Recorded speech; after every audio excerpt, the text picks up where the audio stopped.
Hey everybody, I'm the Rixer. This is my any percent speedrun of Dog's Life in 12 minutes and 43 seconds.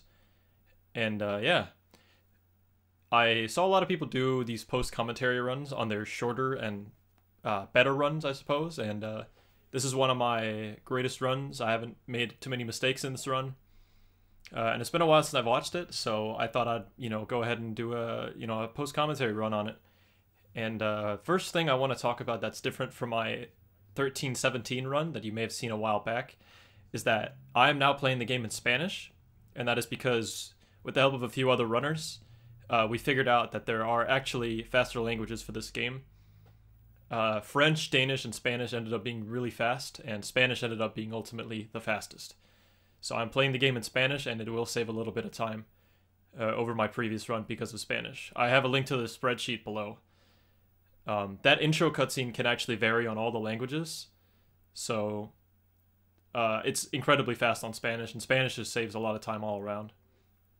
So the first thing I'm going to do here is something called super jump, where if you press X, Jake will do a jump, but sometimes if you're facing a wall, Jake won't jump. Like, you can only jump where if Jake has a set destination that he's supposed to jump towards.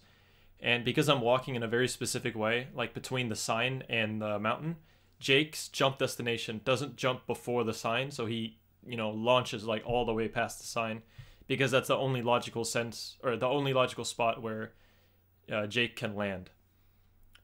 So this game is divided into a few worlds, and I'm about to skip the first world of the game, called Clarksville Skip.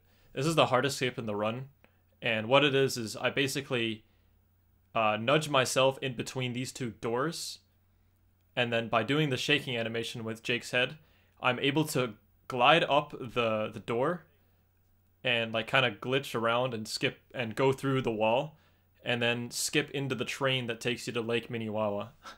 So I actually skipped there is collecting 20 of the bones to challenge Killer, which is the dog catcher's dog. And a 217 there is incredibly good. But majority of that is because of Spanish. But that was a very nice skip. There are a lot of outcomes you can get on that skip. Depending on what damage you take whenever you fall down, you will save or lose time on this next level. And I got the second best outcome. And the second and the actual best one they don't differ a lot. So this is the second world, and I guess I'll go ahead and just explain what so for the run, what we do is we skip the first world and then skip, we basically find ways to skip all the worlds. So we have a way to skip world 2, 3, 1, 2, 3, and then we have a way to skip the dog pound, and then completing the finale ends the game. And thank God we have skips for all of those, because it makes the game so short. It is what makes the game 12 minutes. So the way to make to skip this world is by getting the coat. So you can actually skip this dog food if you get the best outcome. So I lose roughly 3 seconds from not getting the best outcome. Maybe a little bit more, like 4 seconds. But yeah. So the goal of this world right now, there's another small super jump. The goal of this world is to get this coat, which you can see on the floor right here. And by bringing this coat to the girl, you basically help her find her lost dog. But in the middle of you trying to find the lost dog, the dog catcher appears and tries to catch you. And if you get caught by the dog catcher, the train for Boom City appears.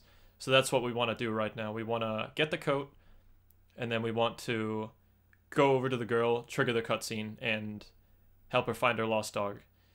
So, good jump right there. That jump is pretty tough. A lot of the time for this game, the jumps, like I said, they go to a set distance, and Jake was supposed to jump over the mountain, which is what I got him to do, luckily. But sometimes he'll just do a jump that won't go very far.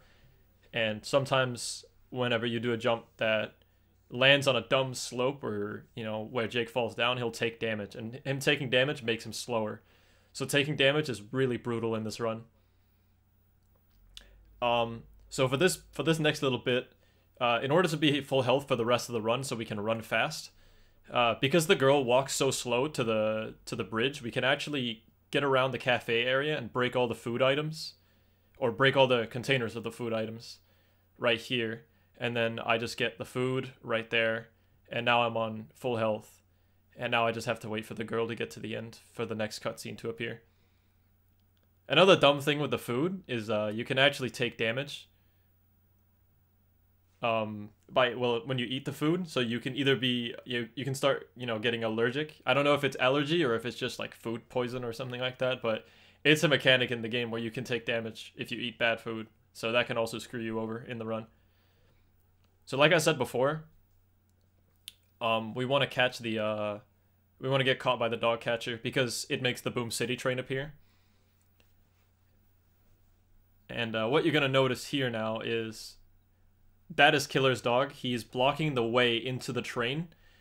And in order to get past him, you need 50 bones to get past him. But there's a small out of bounds you can do where you can get on the train and then you can, find your way around him. So instead of going over to him, I jump on the train, which didn't go as planned. Went a little bit sloppy. Lost about 2 seconds there, maybe. I jump down here. And I knock over the box and I get more health and then I nudge my way into the train. If I go too far to the left, the dog catcher will see me, so I have to be a little bit careful there. But that was an okay mini Wawa, all things considered. It can definitely be better. This is definitely the weakest part of the run. I didn't get the best outcome on the skip and I lost like 2 seconds on the... I lost about 2 seconds on the out of bounds part. So as you can tell, my best segment there was incredibly good. Oh, actually, one more thing.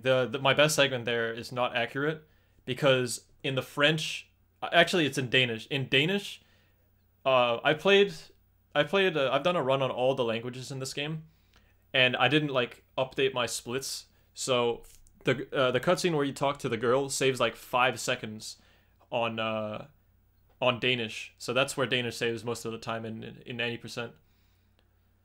So that's why my gold is so good compared to what it looked like. So that time loss is not as bad as it looked like on my best segment. As you can see, I saved 7.8 out of 14.4. So that's yeah, it's not completely real. So for Boom City, this is another pretty finicky skip. I'm more afraid of this than anything because with this skip, if you miss it, you have to reset your run because you only have one shot at it. So you have to get it first try. So what you do first is you head over to the park section of Boom City. And then I'm just doing some GoldenEye memes right there. Hopefully you understand the joke, the inside joke. So I go over to the dog catcher and as you can see there's a little crack in the cage. Now if I manage to maneuver my way around and not get caught by the dog, which I will just do a really quick turn and the dog will run past me. If I do a jump correctly in, I'll skip into the dog pound. And that skips having to collect 70 bones, or having 70 bones obtained to get past that part. So for the first world, you need 20 bones to get past the dog. For the second world, you need 50, or it might be 45, I'm not quite sure. And then next world is 70, so on and so forth. So now you're in the dog pound. And so I guess I'll explain a little bit of the story while I collect these keys. The keys, I'll just quickly talk about the keys first. The keys, there's 3 keys, you have to free the dogs. And that's all there is to it. There's a few strats where you can toss the key over, the fence, and it brings it closer to the cages, and then you pick the keys back up. Because you can't have several keys in your mouth. There's a small jump you can do here. And that key sometimes won't go over the cage, so yeah, can be a bit of a troll sometimes. And I bring this key all the way around because there's not a good angle I can toss it over the cage from. So I'll take the time to talk a little bit about the story. So the story of this game is that in order for Miss Peaches to make her glorious cat food, she needs a special breed of dogs. And I believe the only 2 breeds of dogs is Jake, which is the character you control, and your girlfriend, Daisy. And Daisy's been captured by Miss Peaches, but whenever you get captured, you fall out of the truck, which is why Jake was like, oh, my head hurts at the beginning of the game kind of thing. And so you have to go rescue Daisy. And Yeah, she's basically on her way to be turned into cat food, but you have to, you have to save her. So once again, I'm on 0 bones, and how the hell am I gonna get into the finale? Well, there is a skip for the dog pound. So that is Miss Peach's mansion where she creates all their cat food and stuff like that, which doesn't really make any sense. That doesn't look like a factory at all. But if you go close to Killer, get the cutscene, you can see that he has 90 bones now, which is 90 out of 120 in the game. So I need a lot of bones. But what you can actually just do is you can just jump over them. Right there. And I hit the loading zone. And I do a little bit of a fist bump because getting that first try is really hard. That and the Clarksville skip are definitely the 2 hardest skips in the whole run. I don't really know which one is, harder. They're both pretty inconsistent in general. That jump just works whenever the hell it wants to. Sometimes you'll do the exact same jump, but the loading zone won't go through. So the controls are really, really weird. I don't know why, but they're like kind of reversed at the start. So I lose a few seconds at the start by missing the button. Jake was at a wrong angle. This is the most movement-intensive part of the run. So as you can see, Daisy is almost being, mashed into cat food and stuff like that. I don't know why she needs this breed of dog. It's just the story. So you press this button, and then what you can actually do is, while the camera is in these awkward positions after you press the button, which happens now, like this kind of camera angle, you can actually move in the middle of that. As you can see, I'm already kind of at the next button, and I messed up a little bit, and I'm getting a little bit frustrated because this is like the final stretch, and it didn't go so great as I wanted to, as I wanted it to. But right here, you get up the railing, and then you just hold down. So it takes a lot of like knowledge to know exactly where to hold the analog stick, and I think I get this part. This is the hardest one out of all of them. I go first person, and I have to do a 180 and go down a hallway, and I get it perfectly right there. So that optimizer saves a little bit of time. It skips about 4 seconds of movement, and this skips about another 4 seconds or so. So we walk back up the stairs that I came from, and then I jump on this machine again, and I mash the hell out of X, and I'm now on the final walkway. And you have to press all the buttons in order to stop the machine at the end. So really good wrench throws at the end, from what I remember. You toss 3 wrenches into the machine, and that's the end of the game right there. And that was actually a pretty sweet run. As you can tell, I'm pretty stoked about it. I'm sure this can be taken down another 10 seconds or so, maybe a little bit more, but realistically, that's pretty damn tough to do. Just a run, getting all the clean movement and getting the right outcome for the Clarksville skip and getting all the movement, getting all the skips first try is pretty tough, but you can grind it out. It's not that long of a game. As you can tell, I only have about 120 attempts since I came back, but that's still kind of a lot, you'd say, Yeah, so about six seconds in Mini Wawa, maybe 5-6 seconds, and then about 5 or 6 seconds in the finale. So 10, 12, maybe 15 seconds if you can find some more optimizers. But yeah, that's my Dog's Life run, and I hope you enjoyed. If you want me to do any more of these post-commentary runs, I'd be super down to. So I hope you guys enjoyed, and yeah, see you guys in the next video.